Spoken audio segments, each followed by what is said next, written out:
আপনারা দেখুন আমি ভোলা মাছের রেসিপিটা কিভাবে বানাই। নমস্কার বন্ধুরা, শর্মিষ্ঠা কিচেনে সবাইকে স্বাগত। আজকে আমি আপনাদের সঙ্গে একটা নতুন রেসিপি শেয়ার করছি, মূলো দিয়ে ভোলা মাছ। এখানে আমি ভোলা মাছ নিয়েছি। এখানে আমি 500 গ্রাম ভোলা মাছ নিয়েছি। সেটাকে আমি ভালো করে আঁশ ছাড়িয়ে ধুয়ে নিয়েছি, কেটে ধুয়ে নিয়েছি। এবার আর এটাতে নুন হলুদ মাখিয়ে নিয়েছি। এখানে আমি দুটো মূলো নিয়ে নিয়েছি। মূলোটাকে আমি চোকলা ছাড়িয়ে অর্ধেক করে নিয়েছি। আর এখানে একটা বড় সাইজের টমেটো নিয়ে নিয়েছি।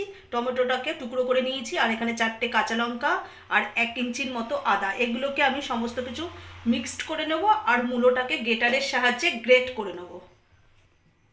আর এখানে আমি ফোড়নের জন্য সাদা জিরে নিয়ে নিয়েছি আর দুটো শুকনো লঙ্কাকে অর্ধেক করে নিয়েছি। আর এখানে ধনেপাতা কুচি নিয়েছি। আমি গ্যাসটা ধরিয়ে দিলাম। কড়াইটা আমি বসিয়ে দিচ্ছি। কড়াইয়ের মধ্যে আমি সাদা তেল দিয়ে দিচ্ছি। আপনারা ইচ্ছা করে সর্ষের তেলও ব্যবহার করতে পারেন। কড়াইতে তেলটা গরম হতে হতে আমি এখানে মিক্সিতে পেস্ট করে নেব। আদা, কাঁচা লঙ্কা আর টমেটোটা পেস্ট করা হয়ে গেছে। তেলটা গরম হয়ে গেছে। এবার আমি মাছগুলো ভেজে নেব।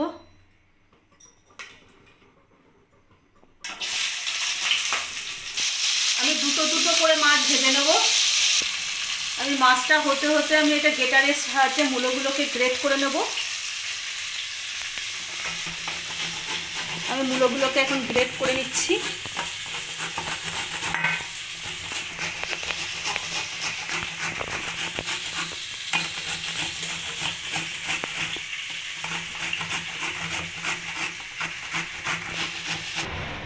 আমার মূলোটা গ্রেট করা হয়ে গেছে। এদিকে মাছটাও ভাজা হয়ে গেছে। মাছ ভাজার তেলেই আমি ফোড়ন দিয়ে দেবো। ফোড়নটা একটু ভেজে নেবো ভালো করে। ফোড়নটা ভাজা হয়ে গেছে। আমি মিক্সিতে যে মশলাটা পেস্ট করে রেখে দিয়েছিলাম সেটা আমি দিয়ে দেবো। মশলাটা একটু ভালোভাবে নাড়িয়ে নেব।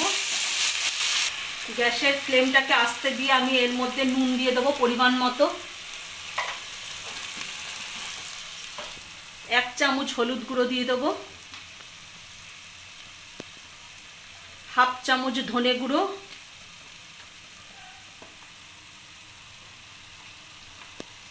1/2 চামচ জিরে গুঁড়ো। এবার মশলাটাকে ভালো করে আমি কষিয়ে নেব। গ্যাসের ফ্লেমটাকে একটু জোরে দিয়ে দিলাম আমি। মশলাটা ভালো করে কষানো হয়ে গেছে আর আদার কাঁচা গন্ধটাও চলে গেছে আর মশলা থেকে তেল ছাড়তে শুরু করে দিয়েছে। এবার আমি যে মূলোটা গ্রেট করে রেখে দিয়েছিলাম সেটা আমি কড়াইতে দিয়ে দেব। মূলোটা দিয়েও আমি মশলাটা ভালো করে কষিয়ে নেব। মশলার সাথে মূলোটাকে ভালো করে কষানো হয়ে গেছে। এর মধ্যে আমি মিক্সির জার ধোয়া জলটা আমি দিয়ে দেবো। এবার ভালো করে নাড়িয়ে নেব আমি। ঝোলটা ভালো করে ফুটে গেছে। এবার আমি মাছগুলোকে দিয়ে দেবো।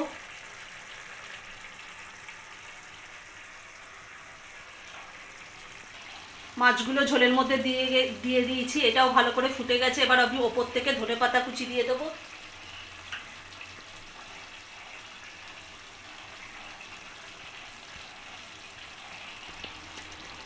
ধনেপাতা কুচি দেওয়া হয়ে গেছে। এবার আমার মূলো দিয়ে ভোলা মাছ একেবারে রেডি। এবার আমি নামিয়ে নেব। আমার একদম রেডি হয়ে গেছে। এবার আমি নামিয়ে নেব। মূলো দিয়ে ভোলা মাছ একেবারে রেডি হয়ে গেছে।